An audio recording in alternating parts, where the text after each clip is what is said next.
कि जो धार्मिक स्थल है वहाँ तिरंगा झंडा फहराया जाए। मस्जिद के कैंपस के में या भारत तिरंगा फहराने में कोई आपत्ति नहीं है। भारत माता की धरती में भारत का तिरंगा नहीं फहराएगा तो कहाँ पर फहराया जाएगा।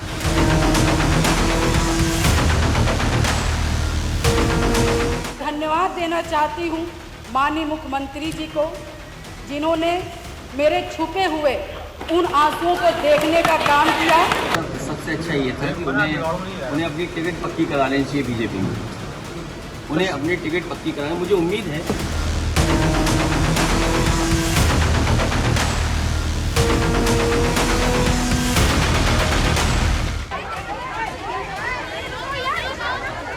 जनता से भी हम अपील करें, जहाँ पर आपको लग रहा है कि कोई डॉग ऐसे हैं काटने वाले डॉग हैं, हमें इन्फॉर्म कीजिए, म्युनिसिपल कॉर्पोरेशन उस पर तुरंत एक्शन लेगा।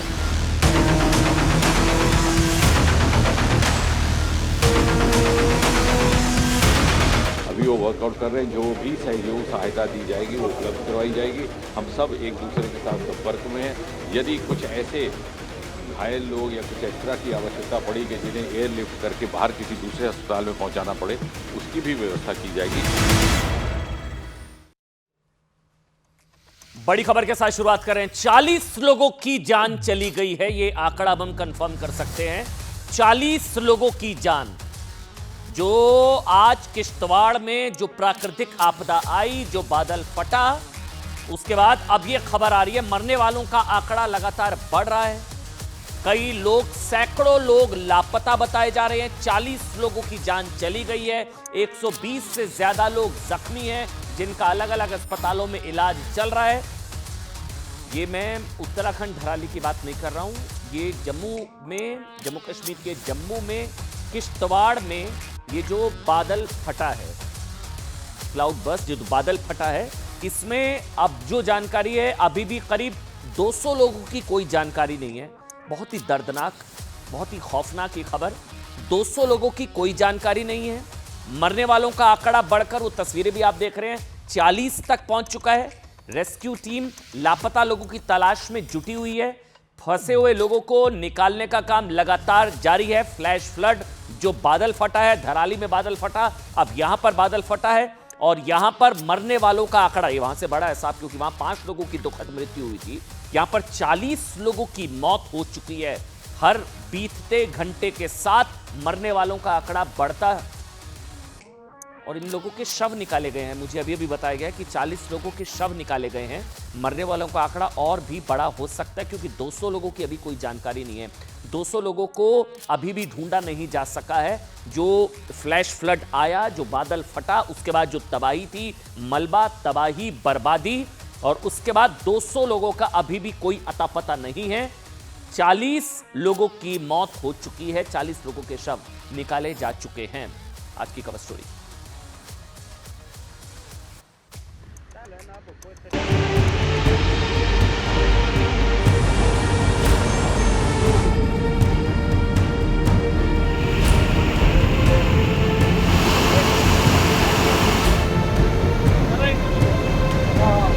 बहुत दुखद की खबर है। ये जो क्लाउड बर्स्ट है, यह अब एक रूटीन जैसा होगा।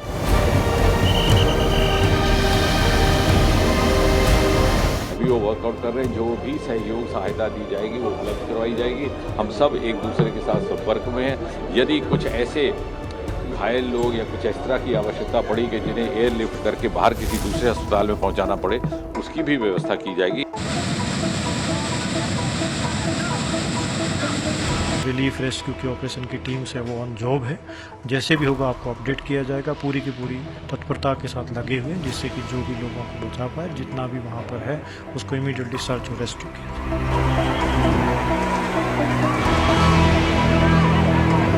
जाए। मेरी यही अपील है कि आप पैनिक ना हो, और ख़ासकर जो हमारे जो यात्रा करने आ रहे हैं, वो यात्रा जो है अपनी यात्रा जो कैंसिल करें। सब बादल बम से बच के, बादल बम से सावधान इंडिया। आज करीब 12:30 बजे, रात के 8 बज रहे हैं, यानी कि 7.5 घंटे पहले किश्तवाड़ के चसोली गांव में अचानक बादल फटा।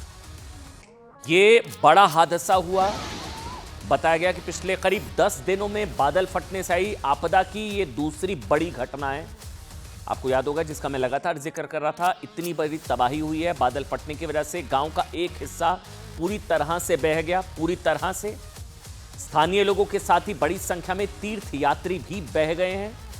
किश्तवाड़ की ये आपदा 5 अगस्त को उत्तरकाशी के धराली गांव में हुई आपदा से भी बड़ी आपदा है। धराली में जो बादल फटा था उसमें 5 लोगों की मौत हुई थी। अभी 50 से ज्यादा लोग अभी भी लापता है वहां पर। आज की घटना में जो 12:30 बजे और अभी कुछ मिनटों पहले जो अपडेट मिला है उसमें 40 लोगों की मौत की पुष्टि की जा चुकी है। 200 से ज्यादा लोग अभी भी लापता है बादल फटने की वजह से। हम किश्तवाड़ में हुई आज की त्रासदी को धराली पार्ट 2 भी कह रहे हैं, क्योंकि साहब समझिए, दोनों ही घटनाएं लगभग एक जैसी हैं। उत्तराखंड, जम्मू कश्मीर, पहाड़ी राज्य में हुई दोनों ही घटनाओं में बादल फटने की वजह से हुई आपदा ही। दोनों ही घटनाओं में बादल गांव के ऊपर फटा, जिससे पूरा गांव मलबे में तब्दील हुआ, बह गया।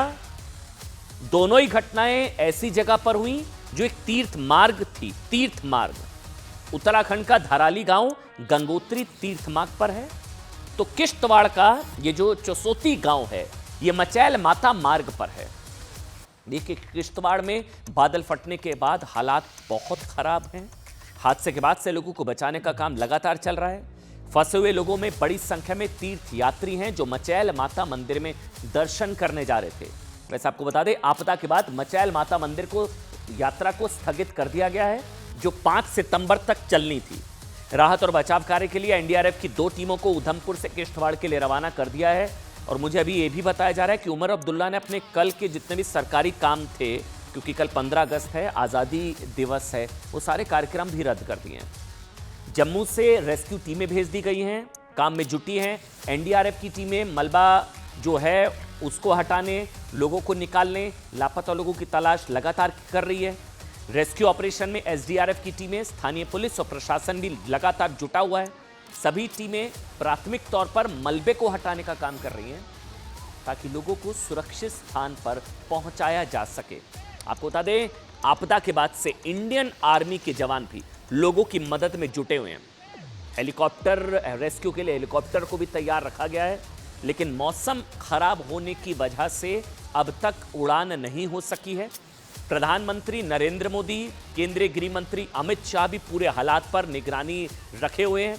गृह मंत्री अमित शाह ने मुख्यमंत्री उमर अब्दुल्ला और एलजी मनोज सिन्हा से फोन पर बात की। केंद्र सरकार की तरफ से हर संभव मदद देने का भरोसा दिया। वैसे आपको बता दें, किश्तवाड़ ही नहीं, किश्तवाड़ के साथ ही जम्मू कश्मीर समेत कई राज्यों में मौसम ने लोगों की मुसीबत बढ़ा रखी है।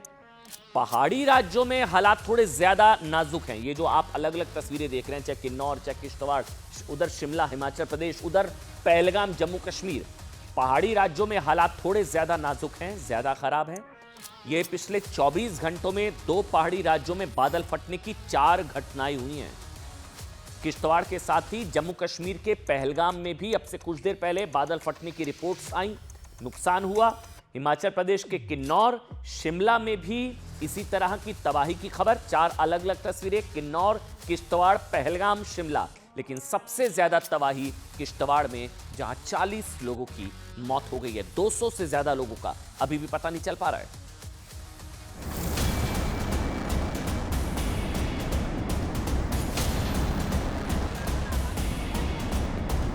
पूरब में असम से लेकर अरुणाचल तक, पश्चिम में गुजरात से लेकर महाराष्ट्र तक, उत्तर में कश्मीर से दिल्ली तक और दक्षिण में केरल से कर्नाटक तक, मध्य प्रदेश से छत्तीसगढ़ तक। पूरा देश इस वक्त मौसम की मार झेल रहा है। कहीं नदियां उफान पर हैं, तो कहीं पूरा इलाका ही नदी बन गया है। कहीं सड़कों पर सैलाब है, तो कहीं सैलाब ने सड़कों का नामो निशान मिटा दिया है। वैसे तो पूरे देश का अभी यही हाल है, लेकिन पहाड़ी राज्यों में मौसम की ये मार जानलेवा हो गई है। 5 अगस्त को उत्तराखंड के धराली गांव में बादल ने तबाही मचाई। अरे बह गया, ये मेरी छोटे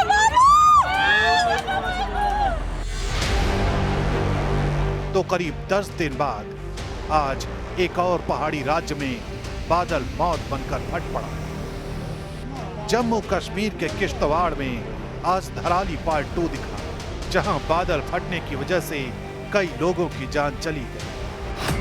हम किश्तवाड़ की त्रासदी को धराली पार्ट 2 इसलिए कह रहे हैं क्योंकि दोनों ही आपदा में बहुत सारी समानताएं हैं। दोनों ही जगहों पर ये आपदा बादल फटने की वजह से हुई। दोनों ही जगहों पर किसी को भी संभलने का मौका नहीं मिला। दोनों ही जगहों पर आपदा ने कई लोगों की जान ली और दोनों ही जगहें तीर्थ मार्ग का रास्ता थी। उत्तरकाशी का धराली गांव गंगोत्री तीर्थ मार्ग पर है, तो किश्तवाड़ का जोसीता गांव मचैल माता मार्ग पर। जाहिर है दोनों ही आपदा में स्थानीय लोगों के साथ ही बड़ी संख्या में तीर्थ यात्री भी पीड़ित हुए।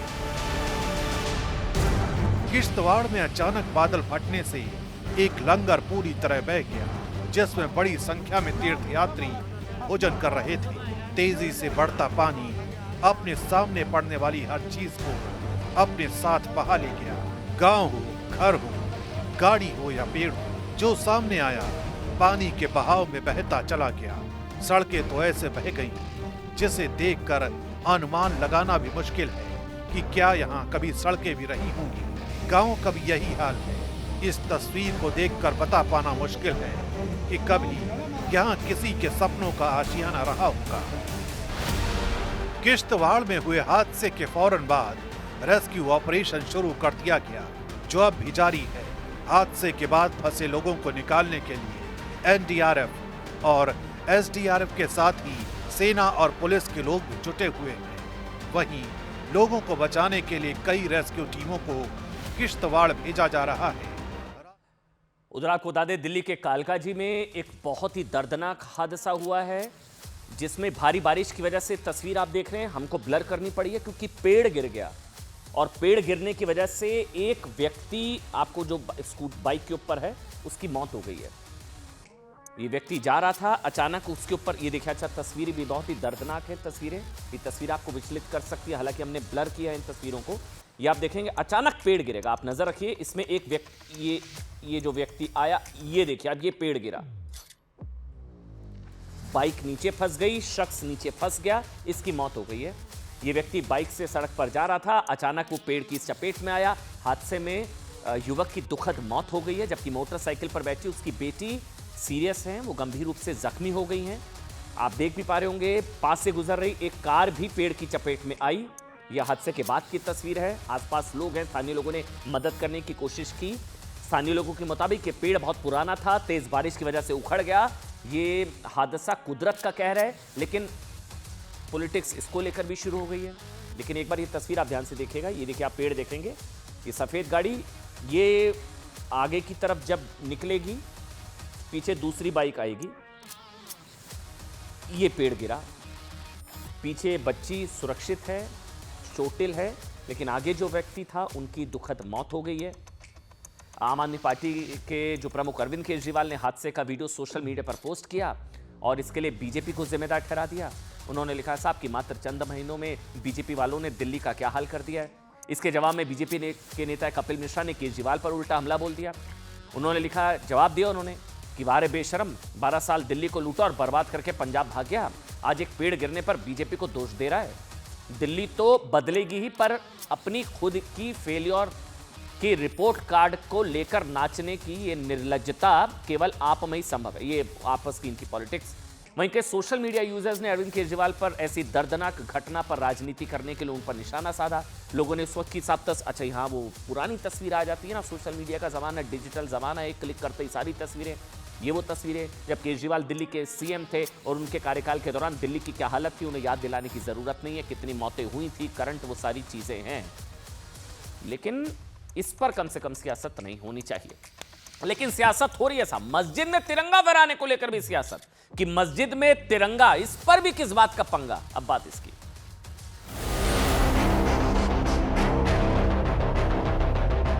मस्जिद के कैंपस के में या भारत तिरंगा फहराने कोई आपत्ति नहीं है। भारत माता की धरती में भारत का तिरंगा नहीं फहराएगा तो कहां पर फहराया जाएगा। मैं समझता हूँ ये सब बकवास है। हमारे देश की एक परंपरा नहीं है कि जो धार्मिक स्थल है वहाँ तिरंगा झंडा फहराया जाए। बिहार के हर मस्जिद में भी तिरंगा झंडा लगना चाहिए। भारतीय जनता पार्टी की सरकार ने जो आदेश जारी किया है कहीं न कहीं पॉलिटिकल प्रोपेगेंडा करने के उद्देश्य से जारी किया। कुछ दिनों के लिए जब तक त्यौहार हमारे हैं तब तक मीट की दुकानें बंद की जाए। आपके तो साल में 50 त्यौहार हैं, फिर तो ये कहिए ना कि मीट की दुकानें बिल्कुल बंद हो जानी चाहिए। मगर आप जो इस तरीके के अनौपचारिक बयान देते हैं, इससे मेरा ये मानना है कि नीचे के स्तर पे करप्शन को बढ़ावा मिलता है। उनको कोई अधिकार नहीं बनता कि आप क्या खाए क्या ना खाए बताने का। हमारे घर में घुस के क्या खाए क्या ना खाए, किसी होटल पे जाए किसी ढाबे पे जाए, ये उनका अधिकार नहीं है, ना हम मानेंगे। हमने कोई नया फैसला किया नहीं है। जब उद्धव ठाकरे भी चीफ मिनिस्टर थे तब भी ये फैसला था, अब भी वो फैसला है। आपको सिर्फ बस नफरत फैलानी, इसलिए आप इस तरह के आदेश निकालते जा रहे हो। पूरा संवैधानिक संविधान का गला घोटा जा रहा है इस तरह के आदेश निकाल के। सब तारिक अनवर ने आपने सुना कि मस्जिद पर तिरंगा फहराना, क्या बकवास की बातें करते हैं आप, मस्जिद पर तिरंगा। आपने सुना कांग्रेस तारिक अनवर, मगर आप सोचकर देखिए मस्जिद पर तिरंगा फहराना क्या संविधान के खिलाफ है? क्या ये सांप्रदायिक हो जाता है? क्या ये संविधान के साथ धोखा हो जाता है? क्या मस्जिद में स्वतंत्रता दिवस मनाना बकवास है क्या? तिरंगा फहराना बकवास है क्या? मतलब आप सोचकर देखिए, भारत की स्वतंत्रता की 78वीं वर्षगांठ के शुभ अवसर पर ऐसे सवाल उठाने की जरूरत अच्छा क्यों पड़ रही है? क्योंकि कल छत्तीसगढ़ और मध्य प्रदेश के वक्फ बोर्ड ने, सरकारों ने नहीं, वक्फ बोर्ड ने स्वतंत्रता दिवस के मौके पर राज्य की सभी मस्जिद, मदरसों, दरगाहों के मुख्य द्वार पर तिरंगा फहराने का आदेश दिया था। इस फैसले का जबरदस्त विरोध हो रहा है। इस फैसले को संविधान विरोधी, लोकतंत्र विरोधी, मुसलमान विरोधी, धार्मिक अधिकारों पर चोट, पता नहीं क्या क्या ना जाने बताया जा रहा है। जबकि छत्तीसगढ़ और मध्य प्रदेश वक्फ बोर्ड के मुताबिक, वक्फ बोर्ड कुछ सरकार का फैसला नहीं है, ये वक्फ बोर्ड का एक अच्छा फैसला, स्वागत योग्य फैसला जो है, उसके मुताबिक यह फैसला मुस्लिम समुदाय के लोगों और मदरसे में पढ़ने वाले छात्रों में देश प्रेम की भावना को जगाने के लिए, ये वो ऑर्डर की कॉपी भी है हमारे पास। दरअसल छत्तीसगढ़ वक्फ बोर्ड ने तो यहां तक कह दिया साहब कि जिन मस्जिदों में तिरंगा नहीं फहराया जाएगा उन्हें पाकिस्तानी माना जाएगा। इसके साथ ही उन्होंने कहा कि सभी मस्जिदों को तिरंगा फहराने के बाद फोटो भेजनी होगी, तिरंगा फहराओ, फोटो खिंचाओ, भेजो। तिरंगा फहराने के आदेश वाली चिट्ठी में कहा गया कि राज्य में स्थित सभी मस्जिद, मदरसों, दरगाह के मुख्य द्वार पर तिरंगा, राष्ट्रीय ध्वज का ध्वजारोहण हो 15 अगस्त। ये तो कहने की जरूरत भी नहीं होनी चाहिए, होना ही चाहिए भाई, ये तो कहने की भी जरूरत नहीं होनी चाहिए। क्या बात, मतलब स्वतंत्रता का महत्व आप समझे, स्वतंत्रता दिवस की गरिमा बनाएं। वहीं मध्य प्रदेश वक्फ बोर्ड ने स्वतंत्रता दिवस पर वक्फ बोर्ड दफ्तर, मदरसों, मस्जिदों पर तिरंगा फहराने के लिए कह दिया। इस आदेश में हालांकि कहा गया कि जब संभव हो वहां ध्वजारोहण किया जाए। मध्य प्रदेश और छत्तीसगढ़ वक्फ बोर्ड के इसी आदेश को लेकर विवाद हो गया। कांग्रेस, एआईएमआईएम के नेताओं के साथ साथ कई मौलाना, मौलवी इस फैसले का विरोध कर रहे हैं। इनको तो आप सुनिए, आप हैरान, वो कह रहे हैं क्या धार्मिक स्थल पर तिरंगा, बकवास होता है, बकवास। वक्फ बोर्ड के इस फैसले को संविधान विरोधी, धार्मिक अधिकारों पर का हनन, कुछ लोगों को मस्जिद पर तिरंगा फहराने पर भी धर्म दिखाई दे रहा है। जबकि ये फैसला, मैं फिर से कह रहा हूं, बीजेपी सरकार का नहीं, कोई पॉलिटिकल फैसला नहीं, किसी हिंदूवादी संगठन का नहीं, किसी कोर्ट का नहीं। आपको अच्छा लगेगा जानकर, खुद मुसलमान भाइयों की प्रतिनिधि संस्था जो है वक्फ बोर्ड का है। इसके बावजूद संविधान की दुहाई देकर कहा जा रहा है कि संविधान मस्जिदों को धार्मिक हक की आजादी देती है, तो छिन जाती है क्या? लेकिन इसको समझिए, संविधान की दुहाई देने वाले लोगों को यह भी ध्यान रखना चाहिए साहब कि भारत के संविधान के अनुच्छेद 51A में यह भी कहा गया है, राष्ट्रध्वज, तिरंगे का सम्मान हर नागरिक का कर्तव्य है और संविधान कहीं भी धार्मिक स्थलों पर तिरंगा फहराने से नहीं रोकता है। इसके बावजूद संविधान की मिनी कॉपी हाथ में लेकर लहराने वाले कांग्रेस के नेता तारिक अनवर के मुताबिक यह बकवास है, यह बकवास का फैसला है। मध्य प्रदेश में कांग्रेस के नेता फूल सिंह बरैया ने कहा है कि मस्जिदों में तिरंगा फहराना संविधान के साथ धोखा और दगाबाजी है। ऑल इंडिया एम के नेता इस फैसले से चिढ़कर कह रहे हैं कि यह फैसला मुसलमानों की देशभक्ति पर सवाल उठाने वाला है। कांग्रेस, एआईएमएम और कुछ मौलवी मौलानाओं के खिलाफ कुछ मुस्लिम संगठन ऐसे भी हैं जो मस्जिदों पर तिरंगा लहराने से खुश हैं। इस फैसले का वो स्वागत कर रहे हैं। मैं समझता हूँ ये सब बकवास है। हमारे देश की एक परंपरा नहीं है कि जो धार्मिक स्थल है वहाँ तिरंगा झंडा फहराया जाए, और तिरंगा तो लोग अपनी मर्जी से फहराते हैं, किसी पर दबाव देके बंदिश करके नहीं किया जा सकता है। ये तो एक आदमी का अंदर से उसकी भावना होती है, देश प्रेम होता है, जिसकी वजह से वो तिरंगा लगाता है। इस तरह की बंदिश करना, ये इस तरह का दबाव देना बिल्कुल गलत है। हमारे लिए भी गर्व की बात है कि हमें भी ये मार्गदर्शन मिला कि हमें ध्वजारोहण करना चाहिए। हमने कमेटी का गठन कर लिया है और रजानगर मस्जिद, संजय नगर मस्जिद और प्रमुख मस्जिद जामा मस्जिद तीनों कमेटियों के साथ मिलकर हमने मीटिंग भी कल ही कर ली थी, और ध्वजारोहण का कार्यक्रम 7:30 बजे के आसपास तीनों मस्जिदों में संपन्न किया जाएगा, बहुत ही खुशी और हर्षोल्लास के साथ। हर धर्मावलंबी अपने देशभक्त की भावना से ओतप्रोत होकर अपने परिसर में, अपने मोहल्ले में तिरंगा फहराता है 15 अगस्त 26 जनवरी को। लेकिन भारतीय जनता पार्टी की सरकार ने जो यह आदेश जारी किया है, ये कहीं न कहीं पॉलिटिकल प्रोपोगंडा करने के उद्देश्य से जारी किया है।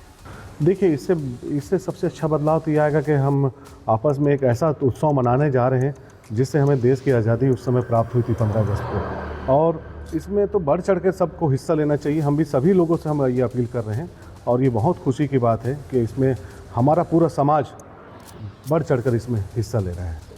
उधर किलर कुत्तों पर क्या आया सुप्रीम कोर्ट का फैसला सुरक्षित, किलर कुत्ते असुरक्षित, बड़ी खबर आज की दूसरी।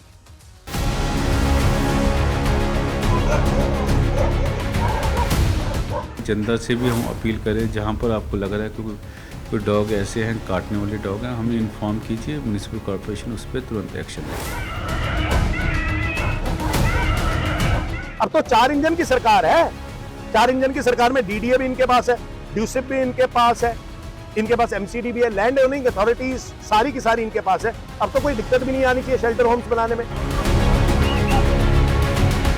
जो हमारे पार्क डीडीए के पास बहुत सारे बड़े पार्क है, उन पे भी हम शीट लगा कर उनको भी एक लोकेशन बनाने की कोशिश कर रहे हैं, जहाँ पर हम डॉग्स को शेल्टर बना के रख सकें। कोई ऐसा व्यवस्था नहीं है कि जहाँ पर एनिमल को रखा जा सके। दिल्ली गवर्नमेंट के पास एक्सरे का यूनिट भी नहीं है, दिल्ली गवर्नमेंट के पास ब्लड टेस्ट का यूनिट भी नहीं है, दिल्ली गवर्नमेंट के पास ब्लड बैंक भी नहीं है एनिमल के लिए। अगर किसी एनिमल की हड्डी टूटती है तो हमको लेके हिसार जाना पड़ता है। ये तो बच्चा सामने आ गया, ऐसे बहुत सारे बच्चे हैं जो हमारे पास हैं, हम आपको दिखा सकते हैं, जो इंसान की क्रूरल्टी का शिकार है। उसका इंसाफ सुप्रीम कोर्ट कब हमें देगा? बच्चे के साथ भी कितनी क्रूरल्टी हुई है, ये भी आज अपनी आवाज उठाने आया है। दिल्ली के अंदर एक ऐसा माहौल हो गया, एक डर का माहौल हो गया। बच्चे पार्क में जाने से डरते हैं, बुजुर्ग बाहर रोड पे निकलने से डर रहे थे। कहीं ना कहीं उनको लगता था कि हम जाएंगे तो डॉग हम पे अटैक कर देगा। तो सुप्रीम कोर्ट ने जो ये नया रूल निकाला, बहुत अच्छा। देखिए, आज कई लोग बेजुबानों की आवाज़ बन रहे हैं। ऑब्वियसली आकर बेजुबान कुत्ते तो अपनी बात रख नहीं सकते हैं, इस वजह से कई पशु प्रेमी हैं जो इस फैसले का विरोध कर रहे हैं। लेकिन एक लाइन में खबर ये है कि सुप्रीम कोर्ट के फैसले पर रोक नहीं लगी है। बुरा लगेगा कुछ लोगों को जानकर, दिल्ली एनसीआर को आवारा कुत्तों से मुक्त करने को लेकर सुप्रीम कोर्ट ने 11 अगस्त को जो फैसला सुनाया था ना, उस पर सुप्रीम कोर्ट की 3 जजों की बेंच ने आज फिर सुनवाई की और इस केस में फैसला सुरक्षित रख लिया है। अब इसका क्या मतलब है? मतलब यह है कि सुप्रीम कोर्ट का फैसला आने तक दिल्ली एनसीआर से जो 8 हफ्तों में सभी किलर कुत्तों, आवारा कुत्तों को वहां से भेजने का जो ऑर्डर था वो जारी रहेगा। 11 अगस्त को सुप्रीम कोर्ट के आदेश के मुताबिक ही आवारा कुत्तों के खिलाफ एक्शन जारी रहेगा, कोई रोक नहीं लगी है।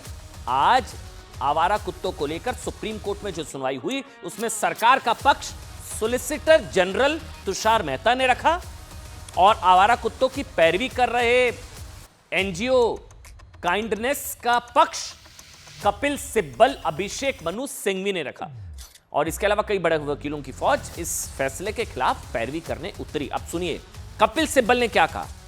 कपिल सिब्बल ने कहा कि 11 अगस्त को सुप्रीम कोर्ट ने जो आदेश दिए, उससे इंसानों और कुत्तों के बीच संघर्ष बढ़ सकता है।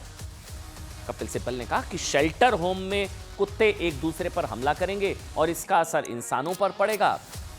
इसके साथ साथ दिल्ली के आवारा कुत्तों को जबरन जबरदस्ती हटाने से जानवरों और निवासियों दोनों के लिए अराजकता और पीड़ा पैदा होगी। कपिल सिब्बल। अभिषेक मनु सिंघवी ने भी 11 अगस्त के आदेश का विरोध किया। कहा कि कुत्तों के काटने की घटनाएं तो होती हैं, लेकिन इस साल दिल्ली में रेबीज से एक भी मौत नहीं हुई। बेशक कुत्तों का काटना गलत है, बुरा है, लेकिन इस तरह की भयावह स्थिति नहीं पैदा होनी चाहिए। एक और वकील सिद्धार्थ दवे, उन्होंने दलील दी कि 11 अगस्त तक आदेश पशु अधिकार कार्यकर्ताओं को सुने बिना पारित किया गया था, उनको सुना ही नहीं गया। कृष्णन वेणुगोपाल ने कहा कि दिल्ली एनसीआर में लगभग 10 लाख आवारा कुत्ते हैं। शेल्टर होम्स में केवल 1000 कुत्तों को ही रखा जा सकता है, इतने तो शेल्टर होम्स नहीं है, तो फिर क्या होगा? ठीक, ये फैसले का विरोध। अब पक्ष की बात सुनिए। सुनवाई के दौरान SG solicitor general Tushar Mehta ने पशु प्रेमियों पर एक टिप्पणी की, जिसको थोड़ा तल्ख बताया जा रहा है।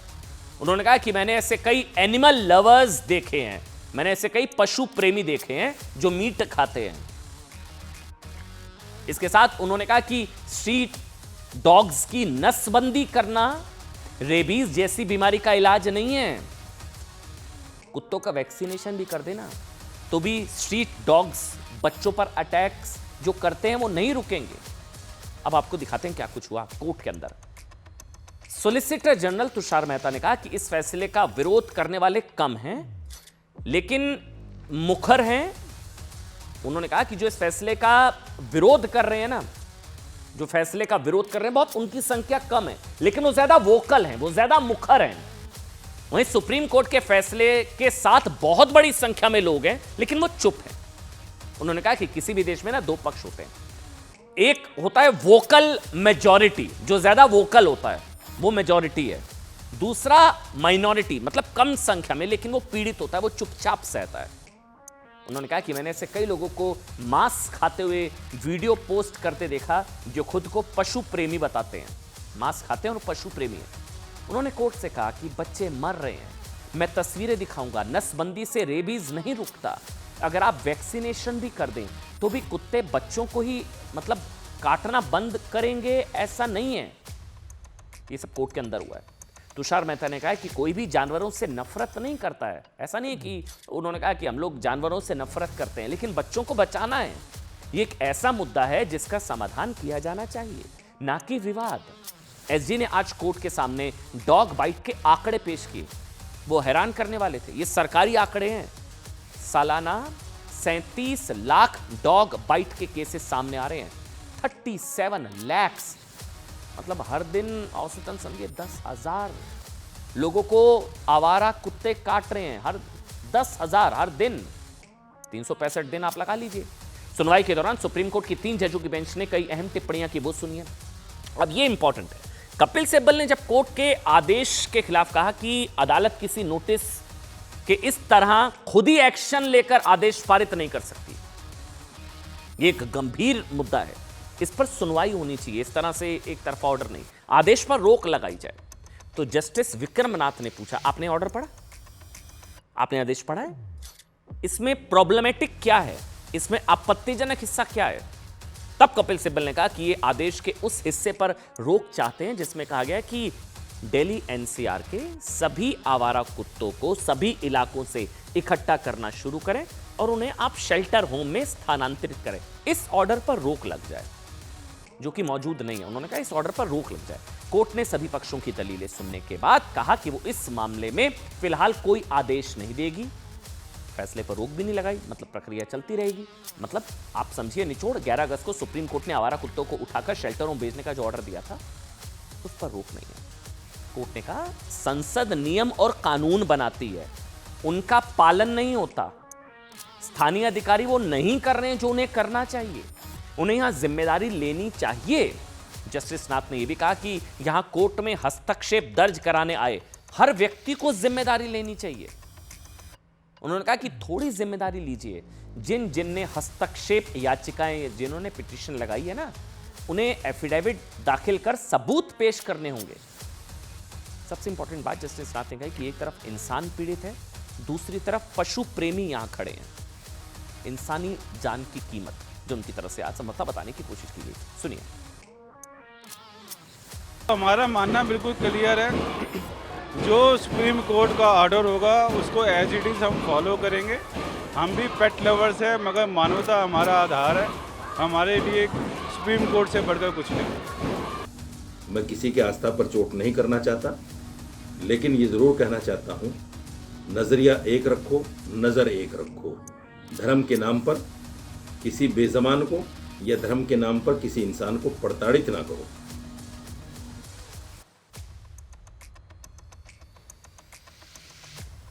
चलिए आगे बढ़ेंगे। आज की एक बड़ी खबर, कहानी सुनिएगा बहुत ध्यान से। पूजा पाल की शादी 16 जनवरी 2005 को बहुजन समाज पार्टी के विधायक राजू पाल से हुई थी। पूजा पाल की शादी 2005 राजू पाल से हुई। ये हैं पूजा पाल, इनकी शादी हुई राजू पाल से साल 2005। ठीक, शादी के 9 दिन बाद पूजा पाल विधवा हो गई। माफिया अतीक अहमद के गुर्गों ने पूजा पाल के पति राजू पाल को गोलियों से भून दिया। पोस्टमार्टम में राजू पाल के शरीर में 18 गोलियां निकली। शादी के 9वें दिन इनके पति के शरीर में 18 गोलियां उतार दी अतीक अहमद के गुर्गों ने। अतीक अहमद ने राजू पाल को क्यों मारा? क्योंकि राजू पाल ने अतीक के भाई अशरफ को चुनाव में हरा दिया था। समझ गए आप?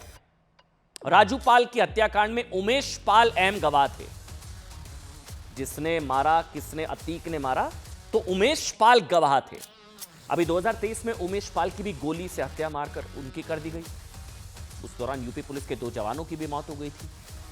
उमेश पाल की हत्या के कुछ महीनों बाद इस हत्याकांड के आरोपी अतीक अहमद, माफिया अतीक अहमद, जिसने पूजा पाल के पति को मारा था, अतीक अहमद और उसके भाई अशरफ की गोली मारकर हत्या कर दी गई थी। आपको वो तस्वीरें भी हम लगातार दिखाई रहे हैं। वो तस्वीरें, ये वाली वो तस्वीरें थी। अतीक अहमद जब अस्पताल के बाहर इनकी दोनों की गोली मारकर, किसी ने पता नहीं लगा कौन किसने आया, इनकी गोली मारकर हत्या कर दी गई। पूजा पाल के पति को अतीक अहमद के गुर्गों ने मारा था। आज पूजा पाल समाजवादी पार्टी की विधायक हैं, जिनकी ये पूजा पाल ये समाजवादी पार्टी से आज ये विधायक हैं। पूजा पाल जिनकी शादी के 9वें दिन उनके पति के शरीर में 18 गोलियां उतार दी थी अतीक अहमद के गुर्गों ने। अतीक अहमद मरा कब? योगी आदित्यनाथ की सरकार में। कोई आके मार गए, अनजान, पता नहीं लगा। आज पूजा पाल समाजवादी पार्टी की विधायक योगी आदित्यनाथ को देखकर भावुक हो गई। जिनकी सरकार के दौरान उनके पति के हत्यारे का मर्डर हुआ, वो भावुक हुई। सीएम योगी आदित्यनाथ की तारीफ कर दी समाजवादी पार्टी की विधायक ने, क्योंकि उनके पति को जिसने मारा योगी सरकार में वो मर गया। पूजा पाल भावुक हुई। उनका सभी को पता उनके पति की हत्या कैसे और किसने की। ऐसे कठिन समय में मुख्यमंत्री योगी आदित्यनाथ ने उनकी बात सुनी। ये उन्होंने कहा न्याय दिलाया, योगी आदित्यनाथ ने न्याय दिलाया, जिसके लिए वो उनका आभार व्यक्त करती हैं। क्या कुछ कहा पूजा पाल ने, वो बयान हम आपको सुनाते हैं, फिर हम इसके दूसरे पहलू पर बात करेंगे कि क्यों अब। अच्छा, एक खबर वैसे आपको बता दें, जब पूजा पाल ने योगी आदित्यनाथ की तारीफ की, जीरो टॉलरेंस का समर्थन किया, तो समाजवादी पार्टी की विधायक पूजा पाल को समाजवादी पार्टी ने निष्कासित कर दिया है। यह आज की बड़ी खबर है। योगी आदित्यनाथ की तारीफ की, माफिया के खिलाफ बोला, अतीक अहमद के खिलाफ, अपने पति की हत्या करने वाले के खिलाफ बोला। पार्टी अध्यक्ष अखिलेश यादव की तरफ से जारी पत्र में कहा गया कि पूजा पाल ने पार्टी विरोधी व्यवहार किया, अनुशासनहीनता की, इसलिए उनको पार्टी से निष्कासित किया जाता है। अब हमें नहीं पता उनका निष्कासन योगी की तारीफ करने की वजह से हुआ या माफिया अतीक के खिलाफ बोलने की वजह से हुआ। इसकी बात आगे करेंगे, फिलहाल बयान सुनिए आप, सुनिए। मैं धन्यवाद देना चाहती हूं माननीय मुख्यमंत्री जी को, जिन्होंने मेरे छुपे हुए उन आंसुओं को देखने का काम किया जो वर्षों में किसी ने देखने का काम नहीं किया। मेरा दुख, मेरा तकलीफ माननीय मुख्यमंत्री जी ने देखने का काम किया और सही मायने में मुझे न्याय दिलाने का और देने का काम किया। मेरे जैसे पता नहीं कितने महिलाओं की सिंदूर को मिटाया गया, पता नहीं कितने माताओं की गोदी सूनी कर दी गई। मैं धन्यवाद देना चाहती हूँ ऐसे मुख्यमंत्री जी का, जिन्होंने जीरो टॉलरेंस ला करके, पॉलिसी को ला करके, अपना करके अपराध और माफिया अतीक अहमद जैसे अपराधियों को मट्टी में मिलाने का काम किया। पूजा पाल कह रही है मैं भी तो पीडीए हूं। पूजा पाल कह रही है मुझे पार्टी से निकाल दिया, मैंने माफिया के खिलाफ बोला, मैं भी तो पीडीए हूं। पीडीए मतलब मैं भी तो पिछड़ी जात, ओबीसी हैं पूजा पाल, ओबीसी हैं। अब ये सवाल तो है साहब कि अखिलेश को गुस्सा अपनी पार्टी के विधायक पर क्यों आया? उन्होंने निष्कासित कर दिया पूजा पाल को, क्या गलत कहा उन्होंने? अब साहब दो वजह हो सकती है। नंबर एक, योगी आदित्यनाथ की तारीफ करने की वजह से कि पूजा पाल ने योगी आदित्यनाथ की तारीफ की। दूसरा, माफिया अतीक के खिलाफ बोलने को लेकर, क्योंकि पूजा पाल जो आज समाजवादी पार्टी की विधायक है, उनकी पति की हत्या समाजवादी पार्टी की सरकार के दौरान हुई। तब मुलायम सिंह यादव सीएम थे। कहा जाता है उस वक्त अतीक पर हाथ डालने की किसी की हिम्मत नहीं थी। आरोप तो यहां तक लगते हैं कि बचाया गया, केस में ढिलाई दी गई, फिर मायावती की सरकार आई तब भी कुछ नहीं हुआ, लेकिन योगी आदित्यनाथ की सरकार के दौरान यह माफिया मर गया, मिट्टी में मिला दिया। योगी ने माफियाओं को मिट्टी में मिलाने का संकल्प लिया, अतीक मर गया। पूजा पाल ने माफियाओं के खिलाफ जीरो टॉलरेंस वाली नीति की तारीफ की, लेकिन पूजा पाल पर एक्शन ले लिया गया। पूजा पाल कह रही है मैं भी तो पीडीए हूं। अखिलेश यादव पीडीए की बात करते हैं। आपको चुनना था माफिया या पीडीए, आपने माफिया चुना। यह पूजा पाल कह रही है मैं भी तो पीडीए हूं, मतलब एक ओबीसी विधायक है। अब बीजेपी भी कह रही है साहब कि अखिलेश के पास ना आज माफिया और ओबीसी के बीच चुनने का विकल्प था। वो ओबीसी विधायक का साथ देते जिनके पति को माफिया ने मारा, लेकिन उन्होंने किसका साथ दिया? माफिया अतीक का। अखिलेश यादव ने माफिया अतीक के चक्कर में एक ओबीसी विधायक को पार्टी से निकाल दिया, जो उनके पीडीए प्रेम की भी पोल खोलता है। यही नहीं, अखिलेश यादव का आपको बयान सुनाते हैं, वो बयान सुनिए। जब उनसे इस संदर्भ में पूछा गया, तब बल्कि और वो मजाक उड़ाते नजर आए कि जाके उन्हीं पार्टी से टिकट ले लेनी चाहिए। सुनिए क्या कुछ कहा अखिलेश यादव ने। माननीय मुख्यमंत्री जी की तारीफ और मैंने पहले भी की है, क्योंकि मैं पीड़ित महिला हूँ, तो जब मुझे न्याय मिला तो मैंने धन्यवाद पहले भी किया था। और मगर जो कल मैंने सदन में जो बोला, मैंने अपने जीवन के बारे में बोला, और जिस तरह से मेरे जीवन में जिन लोगों ने संघर्ष कराया मेरे से, उनके बारे में कल मैंने बोला। मैंने सदन में जो माफिया अतीक अहमद का नाम लिया, सिर्फ उस कारण मुझे पार्टी से निष्कासित किया गया, और कोई दूसरा कारण नहीं। उन्हें अपनी टिकट पक्की करानी चाहिए बीजेपी में, उन्हें अपनी टिकट पक्की करानी। मुझे उम्मीद है, हमें उम्मीद है कि अपनी टिकट के साथ साथ वो उनको भी टिकट दिला लेंगे। और अगर पहले टिकट दिला दी होती तो हमें देनी नहीं पड़ती इन्हें टिकट। नहीं, अगर पहले ही टिकट बीजेपी ने दे दी होती इन्हें तो हम टिकट थोड़ी देते।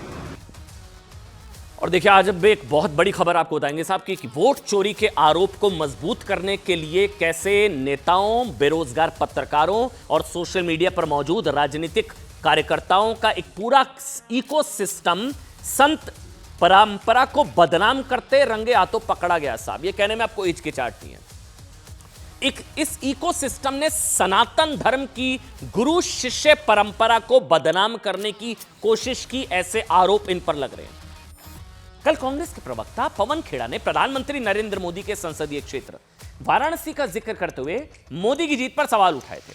चलिए ठीक है, यहां तक पवन खेड़ा ने कहा था कि वाराणसी में एक व्यक्ति है राजकमल दास, उनके 45 बच्चे हैं।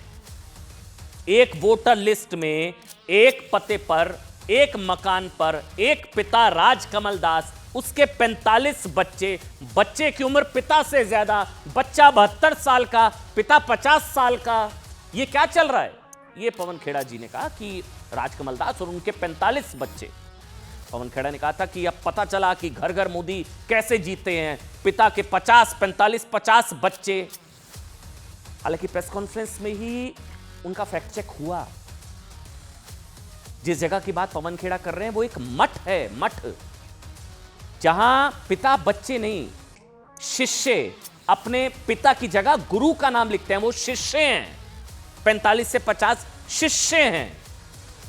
वो पिता की जगह, गुरु की जगह, मतलब पिता की जगह गुरु का नाम लिखते हैं। उनको फैक्ट चेक किया। इसके बावजूद कांग्रेस और सनातन विरोधी इकोसिस्टम ने मजाक उड़ाना शुरू किया, मठ का मजाक बनाया। यही संत समाज कह रहा है कि मजाक उड़ाया, सनातन परंपरा का मजाक उड़ाया, सच छिपाकर एक व्यक्ति के 45 बच्चे बताकर बाबा के 45 बच्चे हैं। कुछ लोग कह रहे हैं जिनके असल में होते हैं उनके खिलाफ तो एक शब्द नहीं बोल पाते हैं, बाबा के 45 बच्चे बताकर। ये सब संत समाज के लोग कह रहे हैं। चुनाव आयोग पर सवाल उठाने शुरू कर दिए। पूरे के इकोसिस्टम ने ये बात छिपा ली साहब कि पवन खेड़ा ने जिन राजकमल दास जी और उनके 45 शिष्यों या कांग्रेस के हिसाब से बच्चों का जिक्र किया चुनाव आयोग के खिलाफ माहौल बनाने के लिए, वो एक धर्मगुरु हैं, वो अविवाहित हैं, उनका आश्रम है, मठ मंदिर है। गुरु शिष्य परंपरा का पालन करना, जिसमें उनके शिष्य परंपरा का पालन करते हुए अपने पिता के रूप में वो दर्जा देते हैं शिष्य। उन्होंने कहा कि जब 18 साल से पहले आप कुछ बनाते हैं तो आधार कार्ड में आप पिता की जगह गुरु का नाम लिखते हैं, और 18 साल के बाद आप वोटर आईडी कार्ड बनाते हैं तो जो शिष्य होते हैं वो आप उस जगह पर जहां पिता का नाम गुरु का नाम लिखा जाता है। ये बात छिपा ली। मकान बताया वो मठ मंदिर। कांग्रेस और संत समाज कह रहा है सनातन विरोधी इकोसिस्टम के आरोप पर। आचार्य राजकमल दास के शिष्य अभिराम ने जानते हैं क्या कहा कि संविधान में साधु सन्यासियों को अधिकार दिया है कि शिष्य अपने दस्तावेजों में जैविक पिता की जगह गुरु का नाम लिख सकें। यह कोई धोखाधड़ी या असंवैधानिक नहीं है। आचार्य राजकमल दास के कुछ शिष्यों ने यह भी आरोप लगाया कि राहुल गांधी जानबूझकर वोटर लिस्ट में गड़बड़ी के आरोप सिर्फ हिंदू बहुल इलाकों और हिंदू धर्म से जुड़े लोगों पर लगा रहे हैं। सुनिए। वाराणसी में एक शख्स है राजकमल दास, नाम बड़ा गौर फरमाइएगा, राजकमल दास। 45 बच्चे हैं साहब उनके वोटर लिस्ट के हिसाब से। नाम से समझ में आ जाता है कमल का राज रहे, इसलिए वो बेचारे ऐसे दास बन गए कि 45 बच्चे एक वोटर लिस्ट में, एक पते में, एक परिवार के। अब पता चला आपको ये घर घर मोदी कैसे जीते। देश की विपक्षी पार्टियां कतिपय माध्यमों से यह समाचार सोशल मीडिया में प्रकाशित कराने में लगी हैं कि एक एक बाबा के 50-50 बच्चे हैं। यह उन्हें पता होना चाहिए कि जब हम अपने माता पिता को छोड़ करके आते हैं तो आश्रमों के अंदर रहने वाले ब्रह्मचारी जो 18 वर्ष से अधिक आयु के हैं, जिनका मतदाता परिचय कार्ड बनेगा, या 18 वर्ष से कम है जिनका आधार कार्ड बनेगा, उनमें पिता के स्थान पे उनके गुरु का नाम ही होता है। और एक बड़ी खबर आपको बता दें, किश्तवाड़ से बड़ी खबर है जहां मरने वालों का आंकड़ा अब और बढ़ चुका है। अभी अभी हमें जानकारी मिल रही है 46 लोगों की मौत हो गई। अब 46 बादल फटने से आई आपदा में अब आंकड़ा और बढ़ गया है। 46 लोगों की जान चली गई है, इतने शव निकाले जा चुके हैं। और अभी यह भी कहा जा रहा है कि हर बीतते घंटे के साथ मौतों का आंकड़ा और लगातार बढ़ रहा है। ये देखिए आप उस इलाके की, उस गांव की क्या हालत हुई है। तस्वीरें आपके सामने हैं, बड़े बड़े पत्थर, ये वहां पर बादल, ये सारी गाड़ी, ये देखिए आप तस्वीरें देखिए आप। और अब बताया जा रहा है कि 46 लोगों की मौत हो गई है। 46, 120 लोग अभी भी जख्मी हैं। पूरे के पूरे मकान जो है वो धंस गए हैं, गाड़ियां धंस गई हैं। 40 लोगों की मौत हो गई है। सैकड़ों लोग अभी भी लापता हैं, जिनका कोई अता पता नहीं है। 200 के करीब लोगों की अभी भी कोई जानकारी नहीं है। रेस्क्यू टीम राहत बचाव कार्य में लगातार जुटी हुई है। ये धराली के बाद बड़ी प्राकृतिक आपदा जो बादल फटा है, फंसे लोगों को निकालने का काम लगातार जारी है। रेस्क्यू टीम ने मलबे से अब तक 46 लोगों के शव निकाल लिए हैं, नंबर 1। और यह भी बताया जा रहा है कि 2 बार बादल फटा, नंबर 2, नंबर 3। यह भी बताया जा रहा है कि 200 लोगों का अभी भी कोई अता पता नहीं है।